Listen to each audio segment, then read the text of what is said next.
Taiwan is bursting with heaps of fun places to explore. Join me, Amber Hatfield, as I hit up travel hotspots, soak up some culture, and hunt down hidden gems. Let's go!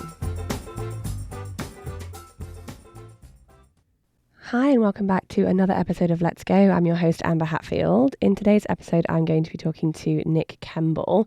He is the owner of the blog Spiritual Travels, which is now nickkembel.com, and another blog called Taiwan Obsessed. He's been doing travel writing for quite a few years and has also written a book about Taiwan.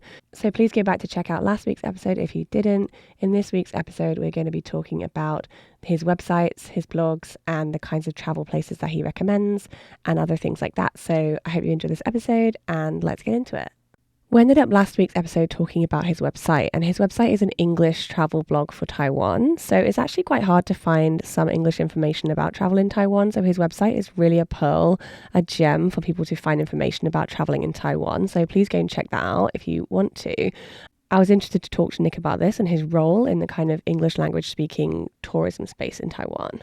Yeah, I don't mention it too much because I don't want like too many competitors, but it really is kind of like what we call a unicorn niche as a blogger trying to make an income from it because there aren't really many other people based in Taiwan who are blogging specifically like the kind of blogging that I'm doing, which is aimed at like foreign travelers. Like there's some like a lot of like really niche bloggers in Taiwan. Like there'll be a guy who only writes about like street photography and one guy only does like sneaking into abandoned buildings, and one person is super about hiking and that's it. And I'm one of the few that's really focused at like foreign travelers coming in and guides for them to just plan their general trip to the famous places in Taiwan. I'd love to kind of move on a little bit to how your travel changed and how maybe your website content even could have changed after being a parent and having kids. Are there any ways that you feel like that's kind of influenced your content on your website? Sure. So like going back a long time, my kind of focus has been all over the place. So for many years, I just had the one website, and I always kept the URL as my name. It's just nickkembel.com. And I liked that because as my life changed over time, I could just write about different things. Like if you choose a niche, like parenting or traveling with kids, then in 5 or 10 years, your kids are not kids anymore, and then you can't do it anymore. So I just like that I just had this general website where I started out like writing about backpacking, and I was interested in like spirituality at the time and Buddhism and traveling to religious sites around the world. So my site for to this day is still has a name on it, Spiritual Travels, even though it has nothing to do with that anymore. So when I had kids, I did consider pivoting to like just like a family travel site or even like parenting or stay-at-home dad kind of stuff. But the problem was I was a stay-at-home dad taking care of kids all day, so I didn't have time to write anything. So I actually just kind of put it on the back burner for a few years when I first had kids. And then I got into tea like really seriously for a year or two. So I started writing tea articles. And then at some point I realized like Taiwan was just like the niche that I was meant to write about. So it over time just turned into like a basically a Taiwan niche website. But I would travel to other countries sometimes and add them in there too. So that's why more recently I decided to just like start from scratch with a brand new all Taiwan website and just make it like really the best, like take all of my years of kind of learning and making mistakes on my first website and just make like the perfect Taiwan niche website. And I'd love to know if you have any really good suggestions for people traveling with kids in Taiwan. Sure. So again, like I said earlier, like there's different types of travelers and there's even like really different types of like parents and parents who travel with their kids. So like a lot of maybe Western like European or American families might come to Taiwan and they might travel like pretty much exactly the same they would without kids. And that's kind of what me and my wife do too. Like we just since we've had kids, we still just go everywhere we wanted to go anyways, and we just bring the kids along. And of course, it's a different kind of trip, but we don't really like do these kind of trips where we just only go to amusement parks and things that we actually like dread doing. We just travel the same way and we just bring them along. And so there are families who come to Taiwan like that. So I do have articles that are focused on like how to do Taiwan with kids, but it pretty much just tells you how to do the same places that most travelers go to, just bringing your kids along too. But then there's a whole market too of like I mentioned, like a lot of Asian families who come to Taiwan. And and they're very different in the way they travel because they'll bring like their whole extended family with them. I Mm-hmm. regularly see people in my Facebook group, like Singaporeans especially, who like they'll bring like their 80-year-old grandma with them, and they'll bring their baby, and they'll bring their toddlers, and they'll just have this like mass of family traveling around. And they really will do like all the family places. Like they'll go to the amusement parks, and they'll go to the animals, like the leisure farms and the zoos and all those things. So I have also like gone out of my way to like check out those places myself in Taiwan just so that I can introduce them to those kind of travelers as well.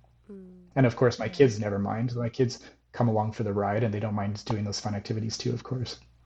Uh-huh. Are there any places that your kids love, like have loved to travel to the most?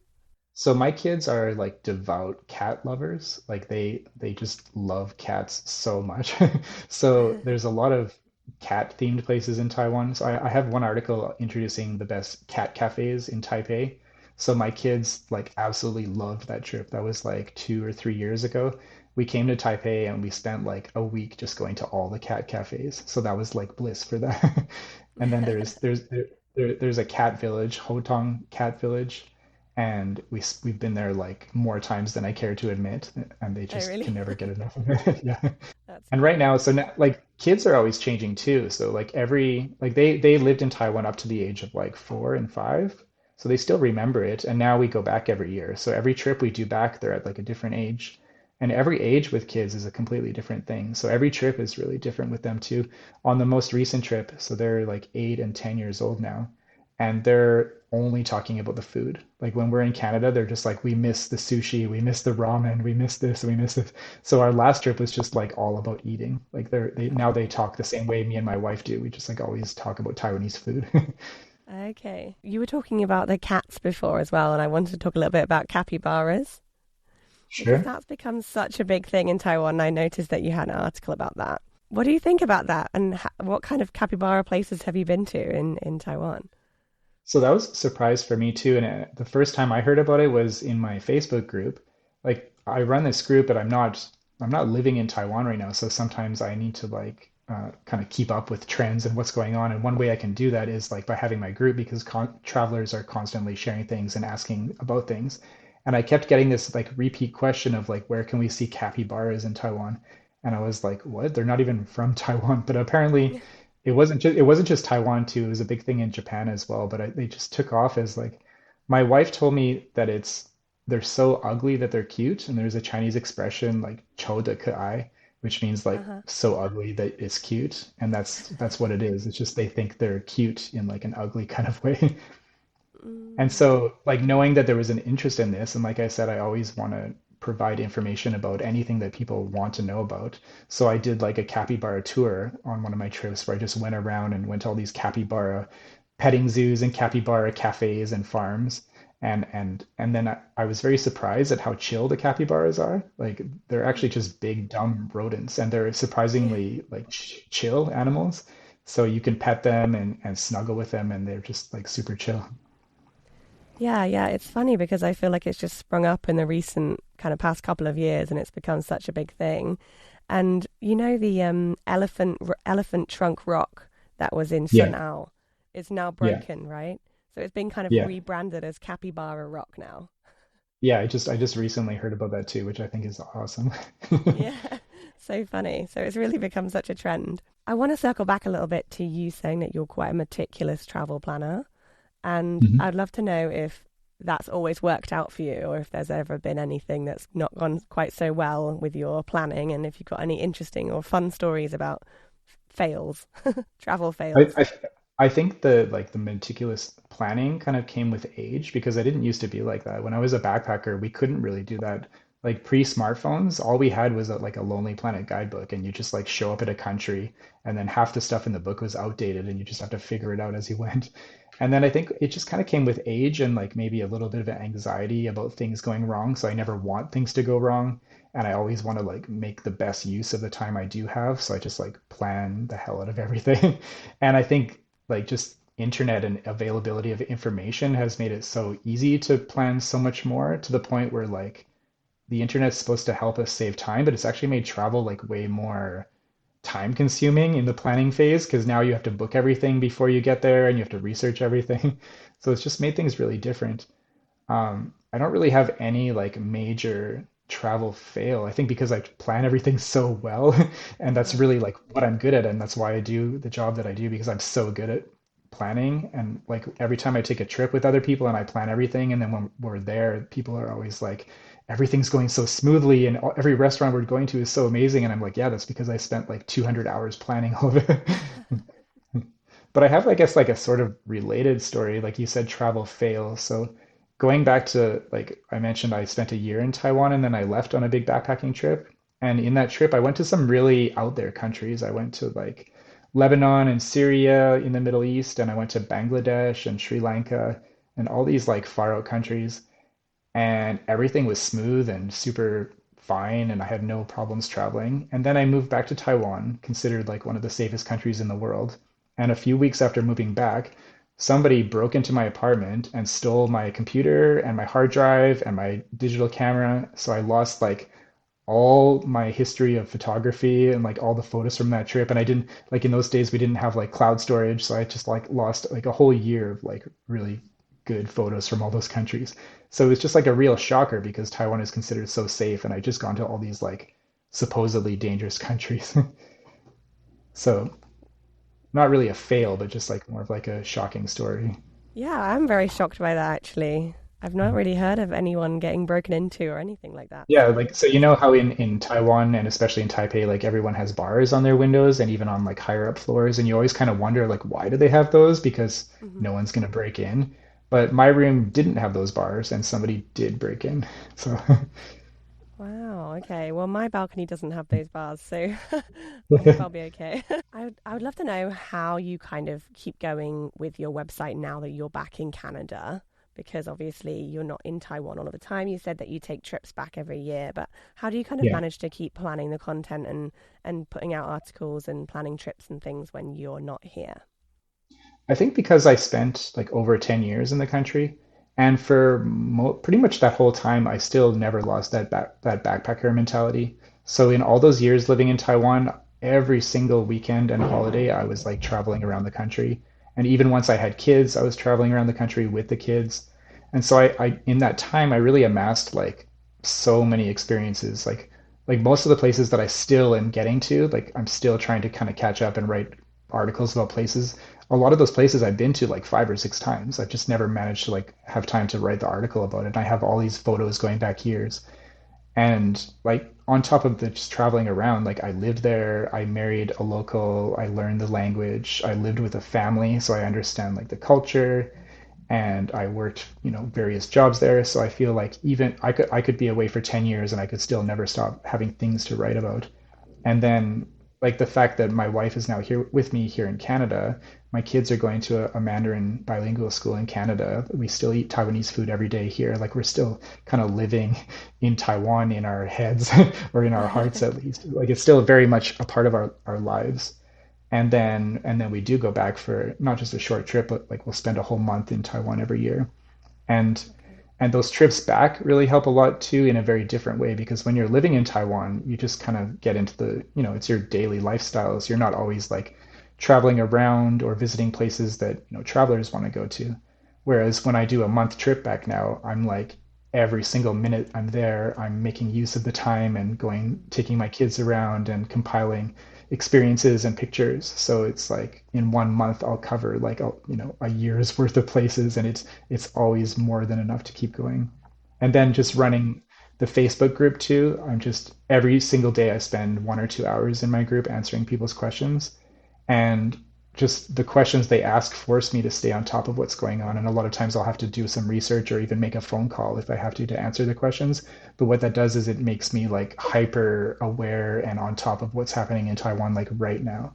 Like if a famous hike closes in Taiwan, I already know about that, and I know which bus you need to take to the next little trail where you can still access that same hike, or like really really specific details. That's the kind of information that I like thrive on, and I stay on top of that. Yeah, that's great. Let's talk a little bit about the book that you just said that you have finished or you are going to be publishing soon, I assume.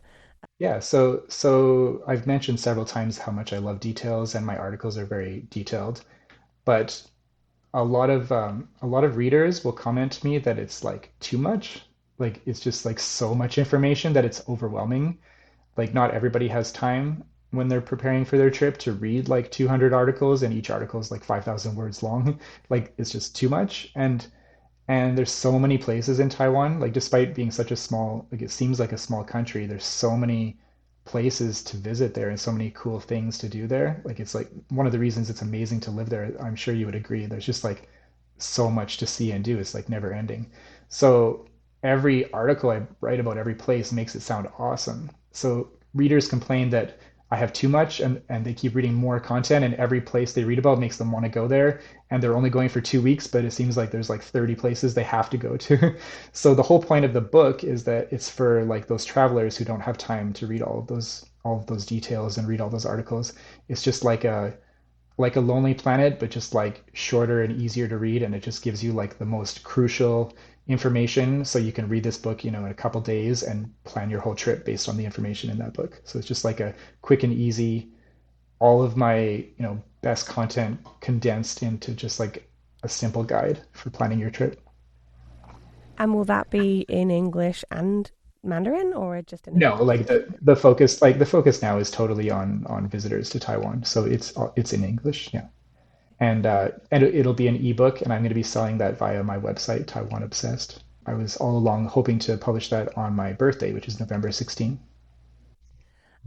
I'd love to kind of wrap up a little bit about asking you whether or not you would consider, if you were starting again today, if you would keep going with the kind of spiritual travels niche, or if you would have chosen something different, or do you think that was always the best place that you had to start at with all your travel blogging?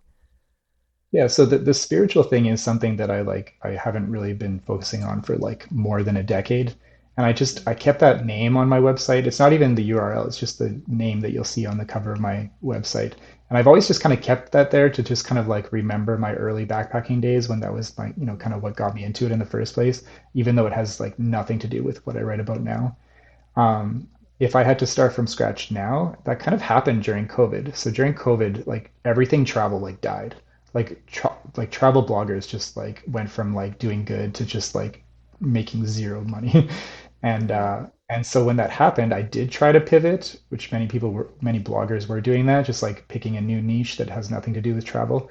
And I tried a couple other things and I just hated them and my heart wasn't in it and I was just like waiting for the day that travel would open again and Taiwan would open again. I thought it would be like we all thought it would be like only a few months, and then it turned into a year, and then it turned into 2 years, and by 2.5 years, I was like on the edge of losing it. And then when it came back, and that's what I knew would happen. It was just like an explosion of interest and revenge travel, and everybody wanted to go, and that's still like building up right now. So Mm. I'm I can't imagine doing anything else. Oh, that's great. I'm happy that you have a job that you love so much. Thank you. I'd love to know if you have anything else that you'd like to talk about that you feel like I've kind of missed or not asked you about. I don't think so. Like I guess it all kind of culminated in what I'm thinking about the most right now, which is this book that I'm working on. And I really wanted to get that out before the December high season. Like December is the most popular month for international tourists coming to Taiwan. So I'm just like excited for what's to come. Taiwan is still recovering from COVID. Like we still haven't gone back to the pre-COVID tourist numbers, like barely even just over half, I think. And it's already a lot of people. And so for me, that just means like a lot of questions in my groups and a lot of travelers like reading my content and wanting to know more. And so that's just like it fuels me because that's like my passion is Hmm. doing that and providing that information, and I'm also like making a good living from it. So it's kind of the dream, like doing what you love most and you're helping people and you're making decent money from it. So I'm just happy. Great, great, awesome. Well, thank you so much for chatting to me today, Nick. Thank you too for having me. That's all for today's episode of Let's Go. If you want to check out Nick's website, that is nickkembel.com and also Taiwan Obsessed. So you can go and check those two out if you want any tips or travel information about Taiwan. It's really great. There's a lot of stuff in there, so many detailed guides and things, travel tips to get you started for a trip to Taiwan. I hope you enjoyed this episode, and I will see you next week in another episode of Let's Go. See you there.